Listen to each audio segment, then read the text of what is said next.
Hi, I'm Steve Sherrick. I'm a producer, director, editor, cinematographer, DIT, and a colorist. Over my 25-year career, I've seen tools of the trade come and go, but every so often there's something really cool that comes along, and for me, that had to be the Red 1 camera, which happens to be one of the cameras filming right now. And amazingly, it's still going strong 13 years later.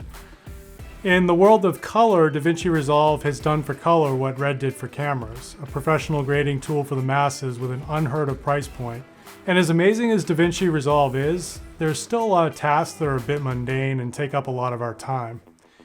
Now, we all know AI will have a huge impact on our lives, and color grading will be no exception. And that's kind of where Colourlab AI comes in, and I'd like to go over why I think this will not only expand the already powerful toolset of Davinci Resolve, but it'll give creatives more time to actually create. Let's jump in and have a look.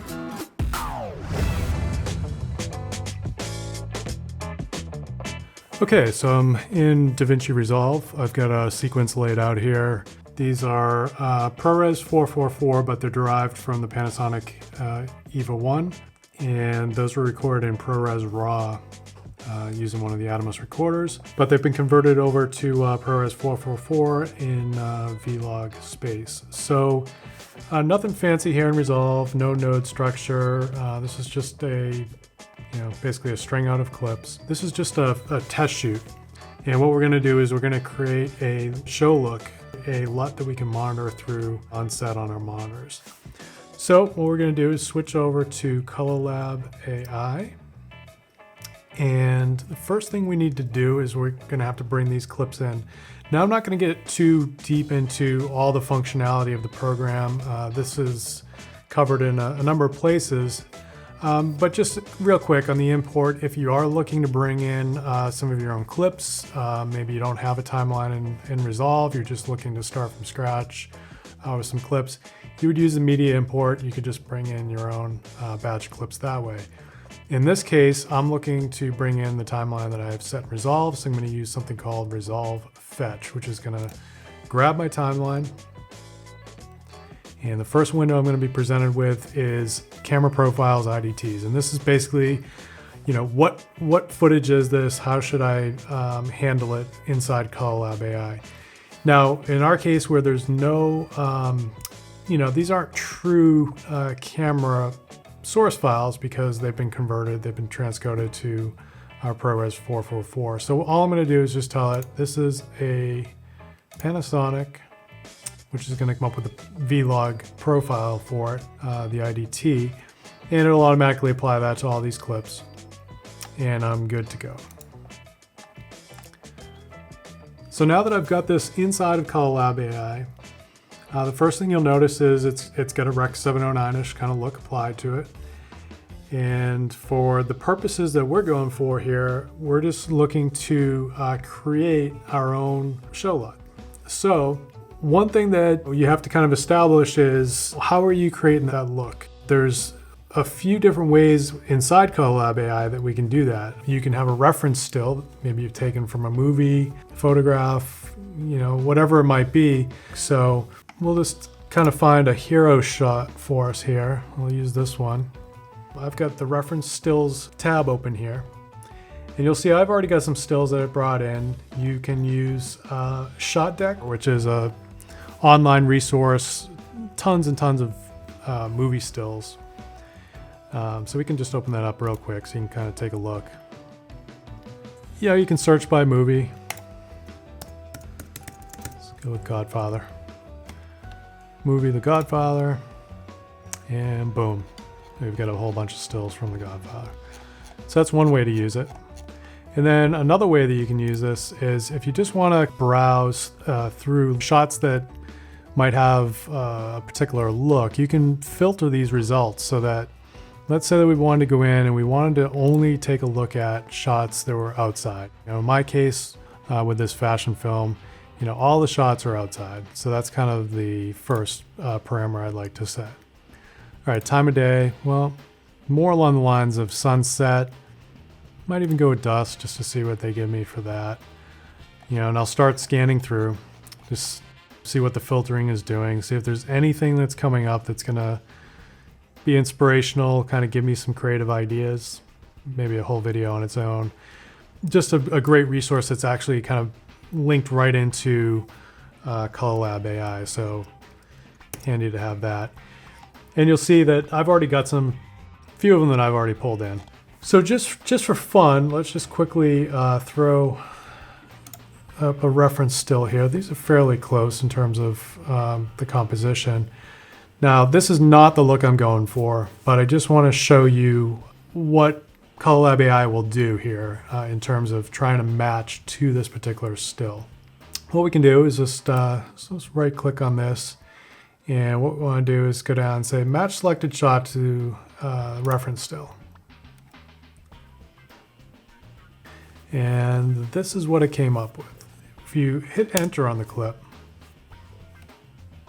come down and we've got different choices. Now, when we scan through these, we're going to see a whole bunch of different types of interpretations. So, you know, depending on what Colourlab AI is using here for the algorithm to try to match that shot. You know, for example, right here, it's just using an RGB balance, not too far off. We've got something called perceptual 2. Again, you know, it's in the ballpark. But in this particular case, this is definitely not the look that I'd be going for. And so I'm going to just reset this back to default. Now, one of the cool things about Colourlab AI, we can scan through the various stages here of our color pipeline. So I'm going to hit the number 1. This is going to bring me back to the flat look. So this is the source clip. Totally flat V-log. If I go to number 2 on the keyboard, that's going to give me my Rec 709. And what I'm really looking to do here is build my own custom LUT. I'm going to go into Look Designer. And Look Designer is the place where you can create things like film emulations. And let's just click on this. And you're going to see another window pop up down here. And just to quickly go over, what we have here on the left is a temperature control. Then we've got Subtractive Color, which is something unique to Colourlab, something that I haven't seen in too many other programs, where you can actually dig into the color in a way that you would in like a film emulsion type of way. So you get your cyan, magenta, your yellow. You can use this push control, because what's going to happen is when you start to go in and affect these, your density is going to change, which could affect your overall levels. And you can use this push-pull to kind of bring those levels back. We'll get to all that in a moment. Let's just reset all this. And you have a saturation control as well. So the way that this works is I've got a negative stock tab here. And the way I think of this is, what's the camera negative? This is Panasonic V-Log is our source material. And we've got an IDT that's sort of putting it into this Rec 709 space. But what I want to create here is a film-like negative process. So I'm just going to click on this. And the first one that's going to come up is an AGFA stock. You'll see underneath my clip, there's going to be a number of these stocks that pop up. And I can just kind of go through here.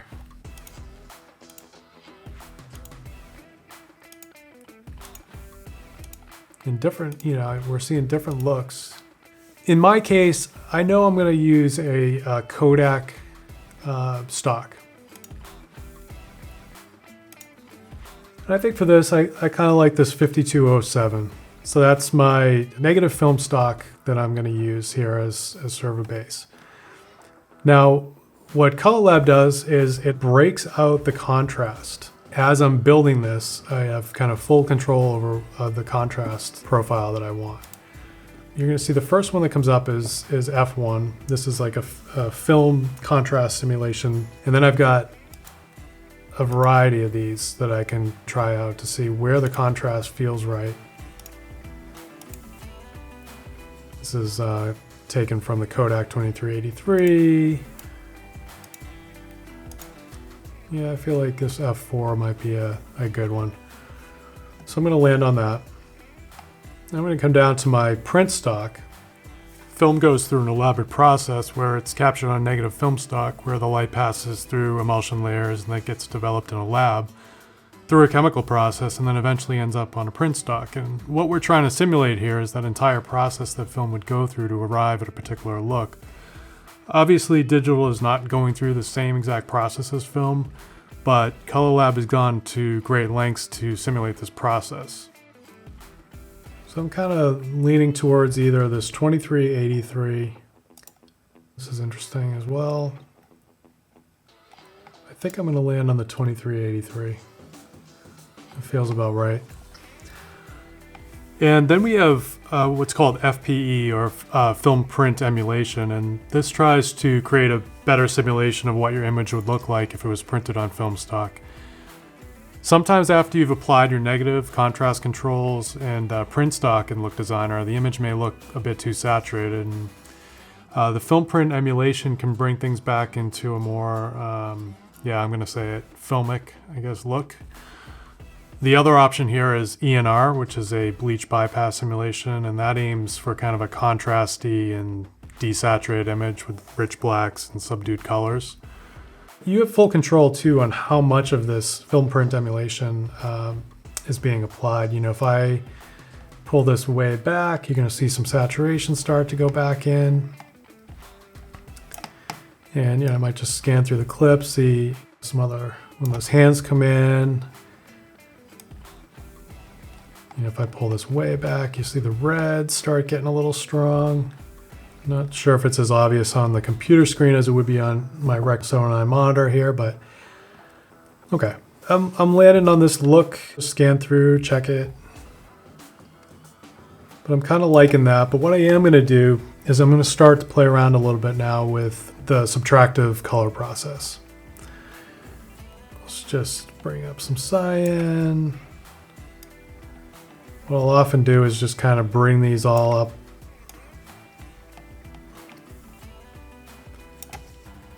real strong, and then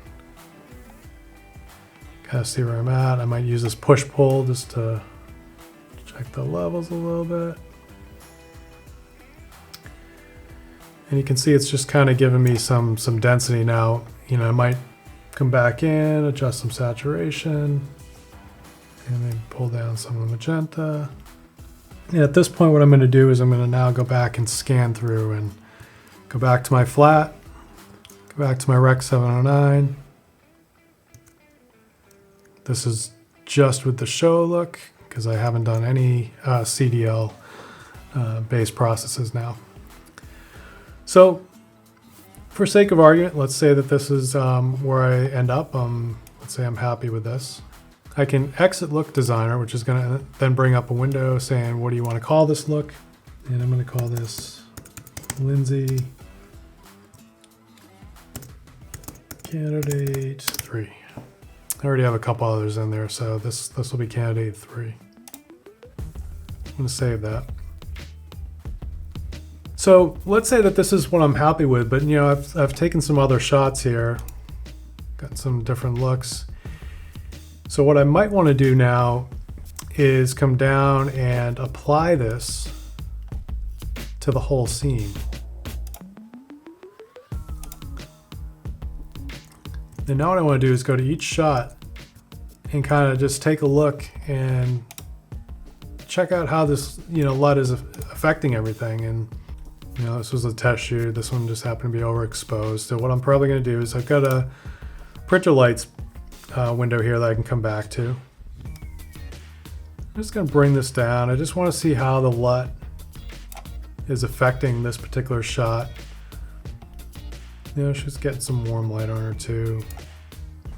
So just kind of want to see how this plays out with some of these shots. This shot was probably a little bit underexposed just because of the backlight. I might have brought this one down. So maybe I'll just push a little bit. Again, you know, just scan through. So now I've got my flat look, my Rec 709. I've got my show look. And then I've got the CDL adjustments that I've done. So as I'm building this look, if I started to notice that The only shot that it looked really good on was this one. And maybe as I'm starting to see other things in the frame and starting to get a sense of how that LUT is playing out, I might, make some adjustments. But so far, I think this is just a case of exposure and things not totally matching up. So again, I might just come in here, bring this up a little bit. Get that to where I want it. So overall, I think I'm pretty happy with that. It has a lot to use on set. Now I come back to this Show Looks tab. And what I want to do is right-click on the Candidate 3. And I'm going to export this as a cube. For camera, I'm going to make this a 33. If you were doing this look for post, it would be 65. My IDT is going to be Vlog, and the ODT is a Rec 709. This is what I want to be looking at on set. Say export.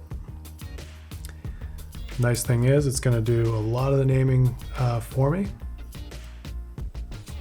I might shorten this down.